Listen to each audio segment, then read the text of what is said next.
एक गांव में दो पति पत्नी रहा करते थे।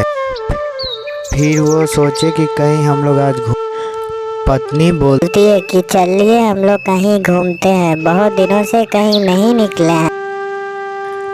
तुम ठीक ही बोल रही हो, मैं भी बहुत दिनों से सोच रहा हूँ कि कहीं घूमने के लिए जाते हैं।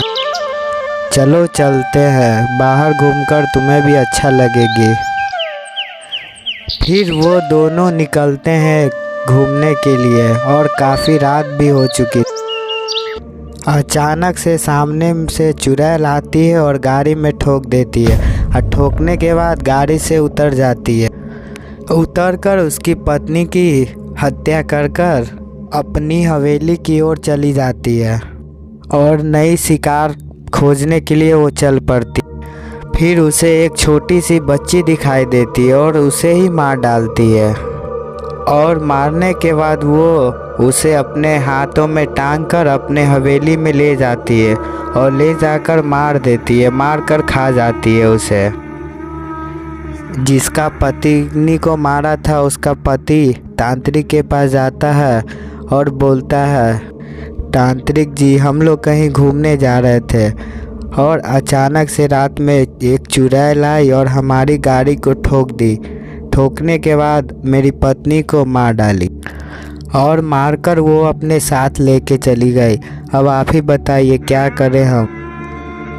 चिंता ना करो बालक, मैं कुछ करता हूँ। और ये चुड़ैल दिन पे दिन तो बहुत ज़्यादा ही सबको परेशान कर रही और सबको बारी बारी से मार कर खा रही।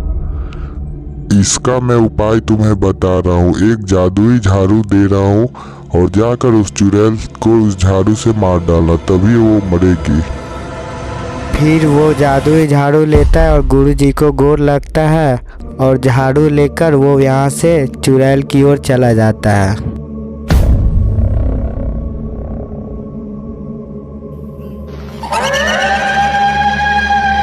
फिर वो दोनों चुड़ैल आसपास भटक रही थी और दोनों नई नई तलाश की ओर बढ़ रही थी। कोई ना कोई शिकार रास्ते में मिल ही जाएगा और उसे हम दोनों मार कर खा जाए। फिर वो आदमी पीछे से धीरे धीरे झाड़ू लेकर आता है और चुड़ैल पे परिहास कर देता है और वो चुड़ैल वहीं दोनों मर जाती है। और फिर उसकी पत्नी, आपने तो मुझे फिर से बचा लिया जी और मैं फिर से ज़िंदा हो गई। मुझे तो उम्मीद ही नहीं था कि मैं इंसान बन पाऊंगी दोबारा। और आप अच्छा किए कि उस चुड़ैल को मार दिए, नहीं तो पता नहीं मैं भी कितने दिन चुड़ैल बन के रहती। उसने तो मुझे चुड़ैल ही बना दिया था। ये सब चमत्कार वो तांत्रिक बाबा का है। उन्होंने मुझे उपाय बताया कि वो कैसे मरेगी।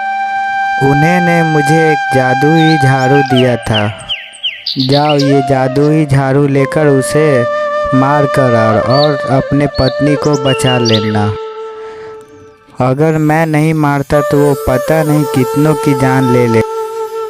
खैर छोड़ो ये सब, चलो अब हम घर जाकर आराम से बात कर। इस तरह दोनों अपने घर चले गए।